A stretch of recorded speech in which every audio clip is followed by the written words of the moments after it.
This episode of the Hopper in the Morning Show is brought to you by our friends Robert and Pam Rutherford, John and Minerva Zapalak, Ethel Queerum, and Phillips Pool Supply and Dive Shack in Porterville. We thank you for your support.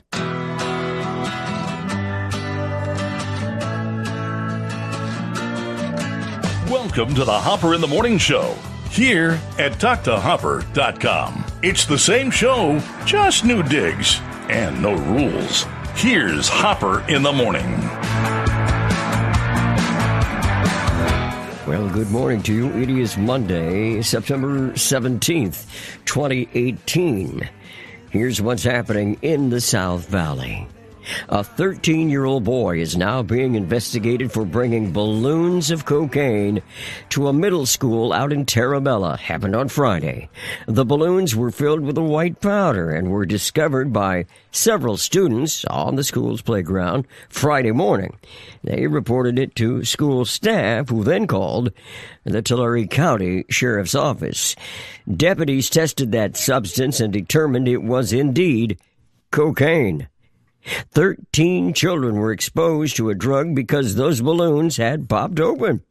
2 of the students seemed to be acting a little differently after that.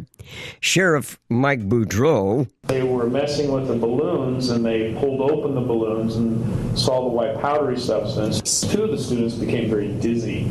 Not disoriented, but very dizzy. Well, none of the children tested positive for having a dangerous level of that drug in their system.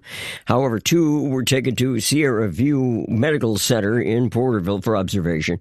They then brought in a sheriff drug-sniffing dog to the campus and detected cocaine residue on the shirt of a 13-year-old student who is believed to have brought that cocaine to the school. Well, detectives from the Narcotics Division learned the student had brought the balloons from home and searched that home on Friday. There was a drone and deputies searching the campus and found no more drugs there. There are about 300 students that attend that Terabella school. They say that they are confident now that there is no dangerous exposure to the children at this time at that school. No arrests have been made as of today. The man accused of stealing a cell phone, engaging in a chase down city streets, and opening fire near a Visalia elementary school is behind bars, police said. During their investigation, detectives learned that Gerard Johnson, 35, violated the terms of his parole. His previous crimes were related to theft, according to police. After an extended search, violent crimes detectives caught up with the suspect in Woodlake. Just after 8:30 a.m., a man was at Walgreens when he saw a man rummaging through his Chevrolet pickup truck. The suspect allegedly swiped the man's cell phone and took off in a white car, Sergeant Gary Williams said. The 2 vehicles sped down northwest Visalia streets as police rushed to the scene and tried to track them down. As the chase neared Pratt Road and County Center Drive, the victim lost control of his vehicle and rolled over in the roadway. The victim suffered minor injuries, Williams said. The suspect, however, kept driving. California Highway Patrol officers later found the suspect's vehicle abandoned in an orchard near Acres Street and Avenue 320 near Ridgeview Middle School. The middle school was placed on lockdown while officers made sure the armed suspect wasn't in the area. When officers ran the license plates on the vehicle, they came back to a registered owner from Visalia, Williams said. It's unknown if the suspect owns the vehicle. Violent crimes detectives, along with detectives from Visalia Property Crimes and Special Enforcement Units, worked to develop information that eventually led them to Johnson. On Wednesday night, police took a trip to Woodlake where they believed Johnson was hiding out. Police didn't release where in the city they found the suspect. Johnson was questioned by police and later arrested. He was booked into the Tulare County pretrial facility on suspicion of attempted murder, violation of parole, grand theft, and possession of a controlled substance. Johnson's bail is set at $500,000. He's expected in court on Friday. Hopper? Well, Tulare County Sheriff Mike Boudreau held a press conference over the weekend about the arrest of a Woodlake police officer. On September 11th, patrol officers with the Tulare County Sheriff's Office were patrolling in the Visalia area when they crossed a man and a woman walking. They stopped to see if the 2 people were okay, and as they were walking, the woman mentioned that she wanted to report a complaint against a Woodlake police officer who she said had sexually assaulted her. At that point, investigators with our Crimes Against Person unit responded and took over the investigation in regards to the allegations. Investigators, through the course of this investigation, have interviewed numerous people during the investigation, discovered one additional female victim who said she had in fact been sexually assaulted by the same Woodlake police officer. Neither of these victims knew each other. September 13th, as a result of the investigation, the Tulare County Sheriff's Department arrested 26-year-old Oscar Robles, who is a police officer with the city of Woodlake. Robles, at this point, is now facing charges of penetration with a foreign object, false imprisonment, assault under the color of authority, and intimidation of a victim. I contacted Dave Robinson, who is the sheriff of the Kings County Sheriff's Office, and asked for some assistance, and he agreed to have Robles booked at the Kings County Jail. Boudreaux then explained why they wanted to have the Woodlake officer taken to the Kings County Jail. Here's what he told the reporters. Those reasons would be that Woodlake police officer has likely made multiple arrests, likely have cases pending, and some of those people who he had arrested are likely sitting in the Tulare County Jail.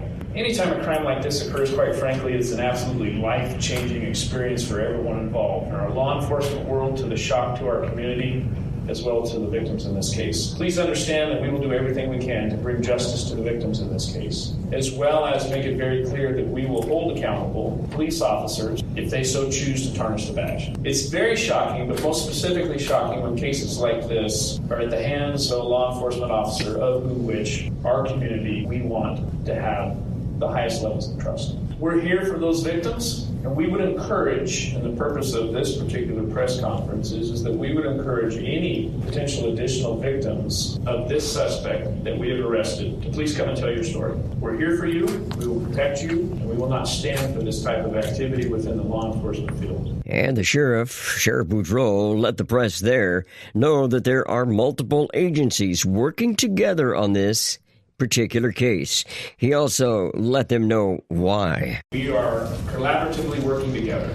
We're in partnership. We wear different patches, we wear different badges, but we believe in the same justice and we believe in the same safe communities. We're working hand in hand on this case. Although this is very early in the investigation, we again want to make sure that any potential victims are aware that Oscar Robles is now in custody and he cause you no more harm. But if you need to report any type of sexual assault or any other crime committed by this officer, please reach out to the Tulare County Sheriff's Office, the Visalia Police Department, or the Woodlake Police Department. We as three chiefs are here collaboratively working together. They then told the reporters that they have also spoken with the District Attorney of Tulare County, Tim Ward. As previously stated, Sheriff Boudreaux notified me earlier in the week in regards to the criminal conduct or misconduct of one of my officers. As a result of this information, and in order to remain transparent in our field of law enforcement, I asked that Sheriff Boudreaux and his staff conduct a criminal investigation and to proceed further with this investigation. As the investigation progressed, it was determined at that point that I had to immediately, as a department, place Oscar Robles on paid administrative leave pending further investigation. With that being said, and to also remain transparent, I reached out to Chief Jason Salazar with the Visalia Police Department and asked for assistance from his department in conducting the internal affairs investigation. As a result of that, Chief Salazar agreed, and they are moving forward with the internal affairs investigation portion of this investigation. To echo what Sheriff Boudreaux has already said, this is a shock not only to the law enforcement community, but also to the citizens of Woodlake, and we will assure you that justice will be sought, and pending any further information, we want the victims to come forward. We want people to come forward and feel that there's trust in the law enforcement community that you can report a crime if you need. Thank you. And the next person up to speak at that press conference was Woodlake Police Chief Mike Marquez. As previously stated, Sheriff Boudreaux notified me earlier in the week in regards to the criminal conduct or misconduct of one of my officers. As a result of this information, and in order to remain transparent in our field of law enforcement, I ask that Sheriff Boudreau and his staff conduct a criminal investigation and to proceed further with this investigation. As the investigation progressed, it was determined at that point that I had to immediately, as a department, place Oscar Robles on paid administrative leave pending further investigation. With that being said, and to also remain transparent, I reached out to Chief Jason Salazar with the Visalia Police Department and asked for assistance from his department in conducting the internal affairs investigation. As a result of that, Chief Salazar agreed, and they are moving forward with the internal affairs investigation portion of this investigation. To echo what Sheriff Boudreau has already said, this is a shock not only to the law enforcement community, but also to the citizens of Woodlake, and we will assure you that justice will be sought, and pending any further information, we want the victims to come forward. We want people to come forward and feel that there's trust in the law enforcement community that you can report a crime if you need. Thank you. And finally, they explained a bit more about the victims as reporters asked a few questions at this particular press conference. As of this point, we have 2 victims, 2 women, both of which do not know each other. They describe the officer, they identify him by name and other categories that will be submitted to the district attorney. Very similar set of circumstances, but uniquely they're separated and neither one know each other. I can tell you that one of the charges is under the use of a color of authority, and in fact he was in uniform. Mostly in and around the city of Woodlake. Is there any other strikes on this officer's record? I would have to defer to Chief Marquez. We are conducting the criminal investigation. Our good friend Jason Salazar is conducting the internal personnel investigation. Anything else would need to go through the good chief. Oscar Robles began with the Woodlake Police Department in May of 2014. What are you, as a leader of the department, saying to people under your command? I would indicate, I've spoken to staff, and we are just proceeding forward. There's not much that can be done other than cooperate fully and continue to provide a high level of service to the community in which we sort of protect. I'd be curious from Chief Salazar about what exactly your investigation entails. I was contacted earlier this week by Chief Marquez from the Woodlake Police Department and asked to assist in this investigation from the administrative side, in essence to conduct a personnel investigation that will run parallel with the criminal investigation as this proceeds. We will, at that point, just evaluate the officer's record. We will evaluate the criminal investigation that is already underway and being conducted by the Tulare County Sheriff's Office. At that point, look for policy violations and so on that may have occurred, or at least have allegedly occurred. And then we will make a reference based on that investigation to Chief Marquez of the Woodlake Police Department so he can deal with the personnel side of this. As far as really runs, it's separate from the criminal investigation, but looks at it from a personnel standpoint, policies and procedures and so on. As part of that, would you look into cases that this officer has handled in the past and whether any of those cases could be in jeopardy? I think it's hard to say at this point. Obviously, some of that would also come along with the criminal investigation. The internal affairs investigation really runs very much along with what is discovered in the criminal investigations. And there you have it for now in this case anyway. Sheriff Mike Boudreau, Woodlake Police Chief Mike Marquez, and Visalia Police Chief Jason Salazar all answering questions from a major press conference over the weekend. For News First, this is Hopper in the Morning. Kyle?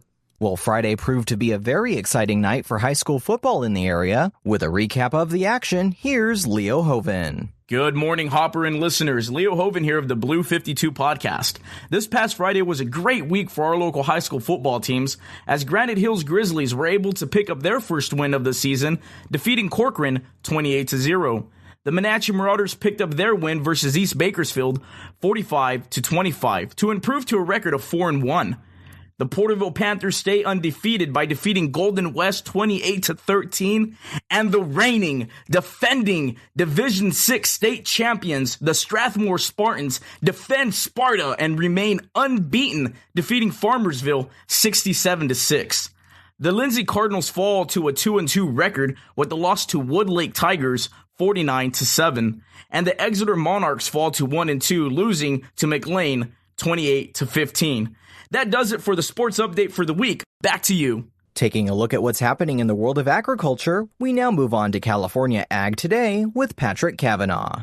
Avoiding heading cuts in the first few years in a Chandler walnut orchard enabled a significant yield increase over the first 3 years of that orchard's growth, noted David Dahl, a UCA&R farm advisor in Merced County. So, David, you've been doing this research. What are you finding out? How are we getting these higher yields? What we've done here is we left these trees unheaded after the first growing season. Yeah. And that doesn't mean we don't prune them. We thin off all that in-season growth and we leave that central leader untouched. And what we found after doing that process in comparison to the traditional pruning of at 6.5 to 7 feet is that in the third year we're able to double the yields with roughly 1,500 pounds per acre on the unheaded trees versus 700 pounds on the headed trees. That yield essentially followed out. So in the fourth year, there was really no difference in yield. Fifth leaf, not really much difference in yield, nor in the sixth leaf. But cumulatively, we yielded more per acre in the unheaded by about a ton per acre over those first 4 growing seasons in comparison to the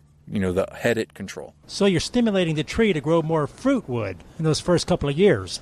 Yeah, so with the heading cut, a dormant heading cut will actually force the tree into a vegetative growth response. Yeah. And when we pull that away from the tree, we're actually forcing the tree to develop fruit wood earlier in its life, which then allows it to set that crop earlier in the orchard age. Well, David, will you give us more details on these different cuts? There's 2 types of pruning cuts that we do in orchards. Right. One is a heading cut, and that means we essentially cut off the terminal tip of the shoot, and then that forces a wound response as a form of growth in that tree. The other is a thinning cut, and that's where we move back that limb back to usually the previous year's growth, and we cut that limb off at that point. That, in turn, actually prevents that bud from breaking, and you don't get that rapid growth response from that type of cut. So these thinning cuts are the key for that increase in early yield. These orchards, we generally are moving to this pattern of recommending more thinning cuts. When a limb is in the way, just cut it back to the previous limb. If you make a heading cut on that, what you're going to do is just push out more growth into the area that you don't want that limb. Is it a tough cultural practice to plan through? The major difference when it comes to cultural practices between what's headed and unheaded is that these headed trees just grow differently. They're going to follow a central leader on these unheaded trees, and they're going to branch out and look a little bit like a Christmas tree or a pine tree. When you look at these headed trees, what you do is when you make that cut, you kind of force that tree to grow, and you get a little bit of a bowl shape associated with that. And that just has a different look. It's going to fill the light differently, and it's going to filter through. It's going to take you a little longer to get the fruiting wood established as well. So this was successful on this Chandler variety. We found relatively success with this strategy of leaving these trees unheaded after the first growing season and letting that pruning method follow that orchard through. On Chandler, it's been mixed results with Tulare as well as some other varieties. But what we found is if you want to try it on your orchard, prune off all that in-season wood after that first growing season, leave it relatively untipped or unheaded, let that tree push out, and if you're not getting even bud break down the tree by early to mid-May, go in and head that tree back to the responsive height that you want. We found by doing that, there's been not much difference in trunk caliper expansion, and it gives you a chance to play more of a wait-and-see approach. So, David, what inspired you to do this research? So this is based on some work that was done up at Nichols Estate up in Arbuckle, where they found that these trees that they left unheaded compared to the conventionally pruned doubled the yield in the third leaf. So it was just based on that, and we decided to expand that plot beyond the smaller test plot size there to this total size, which is about 7 acres that we're standing in. So here we are standing at Castle Farms, where the manager, Jeff Bergeon, is a good cooperator. That's correct. So this was on a grower's farm, and so they went through the ebbs and the flows the emotional roller coaster of working through an experiment. That's David Dahl, a UC farm advisor based in Merced County. For TalkToHopper.com, I'm Patrick Cavanaugh reporting. Coming up next is our chat with Porterville Mayor Milt Stowe. But first, a quick thanks to those who are making this broadcast possible, like Robert and Pam Rutherford, John and Minerva Zapalak, Ethel Queerum, and Phillips Pool Supply and Dive Shack in Porterville. Joining us on the program today is a friend and also one heck of a mayor. We're talking about the mayor of Porterville. Ladies and gentlemen, Milt Stowe joins us on the telephone today. Well, Mr. Mayor, I hope you're feeling a little better today. I am today. Very, very good. Thanks for joining us, first of all. I appreciate that. I know you've had a very busy schedule. Can you give me just a little bit about, was it the League of California Cities, or what was it going on in Long Beach? Yes, they had the League of California City Conference. I went down on actually on Wednesday morning and came back on Thursday morning.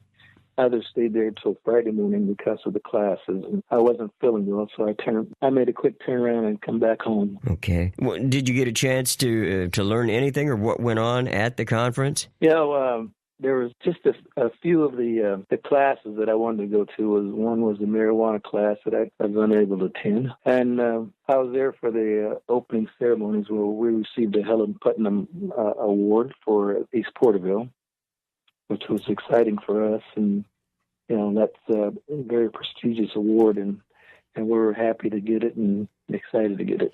Yeah, I had heard about something special. Cam told me that they were real excited and he wouldn't let it out of the bag. So I knew that I would be able to talk to you and you'd tell me about this Putnam Award. What does it actually mean? I know it's very prestigious, and we got it because of the work that was done in East Porterville. Did I hear you right there? That's correct. The work that we initiated and started in East Porterville water situation, and the League of Cities recognized us for that and gave us an award, gave us a Helen Putnam. Wow, that is quite an honor. That is quite an honor. Now, I understand this might only be the second time in many, many years? This is only the second time in many, many years. I can't recall what we got it for the first time, but I think that was about 4 years or 5 years ago, or maybe longer. Okay. And this one was just as rewarding. Wow. That's very, very good. And I know that so many people work so hard to take care of so many people. So, yes, quite an honor to win that Putnam Award. So, congratulations to the city. So, that is awesome. You bet. Thank you very much. Yeah, staff worked very hard to put this in order, and I appreciate them and just very much. And their hard work ended up in good results. Absolutely. Absolutely. Milt, if it's okay, I wanted to ask you a little bit. I spoke with, as I told you, Cam Hamilton last week, and I wanted to ask you a little bit about roads. Every time I turn around, it's roads. We spoke with Councilmember Hamilton about roads, and he seemed to say that you folks are considering having your own road department. Is that really a serious consideration? Oh, very serious. We've bought a couple pieces of equipment already. We're so serious about it. Wow. We have to do something. We're not getting the money from the state, and hopefully this measure pass so we can, fix up all our roads. But yeah, we want to do it ourselves, and we can save some money. Not for the main thoroughfares where you have to go down and dig, but all our other roads. We figured that we could do it ourselves, much cheaper. Wow. Yeah. If you've got everything on hand, and of course we have people that already know how to run that equipment, I'm assuming. Well, yeah, there's some, but most of us of staff is not capable of running it yet. But we're taking training on it, and once we get trained, then they'll be able to do their thing. That's awesome too. I mean, to have your own. Are there other cities that do that? There's a few other cities around. I know that at one point Tulare was doing it when I was there, but I think they've stopped doing it. But there's other cities that have road maintenance of themselves. Okay. Well, it sounds like a great idea to me.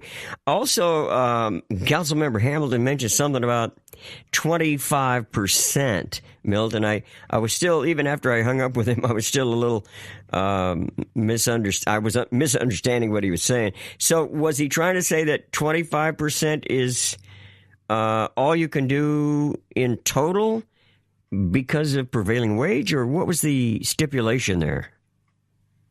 Well, I think he was probably saying that currently we're only going to do 25% of our roads. Oh, because of the budget, and but we can increase that if the measure pass. We can double that, and we can get at least half our roads done in the first year, and then another half, 50% the next year, and it just continues. That would be very, very cool, wouldn't it? I think that would be awesome. It would be. Yeah. It'd be nice to have nice roads again. It sure would. I, you know, and you know as well as I do, everybody is just, that's their number one thing, just about, along with law enforcement, too. And that brings me to law enforcement, and we did speak with him a little bit about this, but I wanted to ask you now, the 1 cent sales tax increase is going to be on the ballot, and more than likely it will pass. I'm just wondering, is that money, can that money be used for law enforcement as well? That money will be used for law enforcement as well, particularly the police department, because they're shy officers and some equipment. I mean, they try to keep up with the today's modern technology and stuff, and half of the money for the roads from the measure would go to the police department. And we can keep police, might be able to give them a little raise and keep them here and give them some incentives to keep them around instead of them being trained here and then moving on to bigger cities that pays more. Yeah. And it's been a problem, hasn't it, for many years? People trying to, they want to get trained, and then, let's say, I don't know, Fresno offers them a gig, and they go, wow, that's quite a bit more money. I think I'll go to Fresno or someplace, so, and I understand that, but, when they're trained here, and it seems to me that if you put a lot of emphasis on the local people that are already here, whatever the program is. I know we have some youth programs that have to deal with law enforcement or cadets or that type of thing. And if they want to come back home, I mean, it seems to me that maybe you want to start there, instilling, what we need them to be instilled in their minds to come back and be a law enforcement officer in the city of Porterville. And we are. I mean, that's one thing that Chief Crodel has been doing for the past 2 or 3 years, is having a cadet program and recruiting local candidates to go on to the academy and then come back and work for us. And in fact, on a couple of occasions, we've paid for the academy, so they'll come back and work for us once they finish the academy. Yeah, that's got to be satisfying too. When somebody goes through all that, and they come back and they want to be come back home and live here and raise their families here, hopefully. So exactly, they know the community, they know what it's all about, and they get to be part of it again in a positive way. So, we're getting quite a few recruits for that. That's good. Yeah, the more the merrier. So that'd be great. I think I heard we have 60 or 61 police officers right now. How many do you think, I mean, you may not know off the top of your head, and maybe I'm putting you on the spot, but let's assume that, the 1 cent sales tax increase passes. How many more do you think we can actually put on the street through that? Working it out and penciling out, I think the chief said we can put actually 5 more on the street with the measure, which will be tremendous. Guys don't have to work overtime. They come in fresh, they're alert. Yeah, and that would be that'll work out if we can get the measure, because I think we can get about 4 or 5 more officers on patrol, which would really prevent crime, which they're doing a good job now because they're really busting their humps. They keep the gang activity down and busting them when they can. And I think the 4 or 5 police officers that if we can get through the measure will help us tremendously. You'll see a big difference. Yeah. When it comes to equipment with the police department, are they pretty? You mentioned that they of course everybody wants their their own police department to have everything that's up to date. So I guess I'm talking about cameras. I guess they wear, and are we pretty well suited? I guess I should say, for the police department. We have the body cams that we give each officer. But there's other things, technology in the evidence room and the crime scene that they use to help solve crimes, and that's what we need to keep up with and put these guys behind bars and hopefully keep them there. Awesome. Just a couple more things, Milt, if it's okay. Sure. I wanted to ask you about Well, I wanted to ask you about Habit Burger because, doggone it, I want one of those. Now I'm hearing that maybe there's going to be a delay on that. Are we up on that? Yeah, well, I haven't heard of any delays. Okay. Things are going pretty well. Now they've got their plans in for the building that's right there on the corner, and I think it's moving right along. Okay, that's what I wanted to hear from you. Short fat boys like to eat them Habit Burgers, So that'll be great. The other thing I wanted to ask you about, and people keep asking too when I run into folks, and when is this big bus plant thing? Well, they are working. Do we have a problem getting them up and running? Are they still out at the airport working? They're still out at the airport working, and as a matter of fact, they're turning their plans in to build a building so they can start really manufacturing and get things going, because they have to get some buses out here real quick, and so they're really on edge and working hard to get their building up. So you'll see them active here in Porterville, within the next 5 or 6 months. That'd be great. Yeah.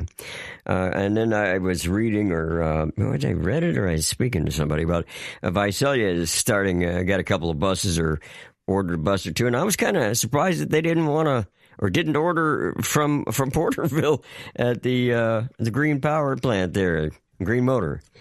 But anyway. Well, I think they ordered those before Green Motors came in.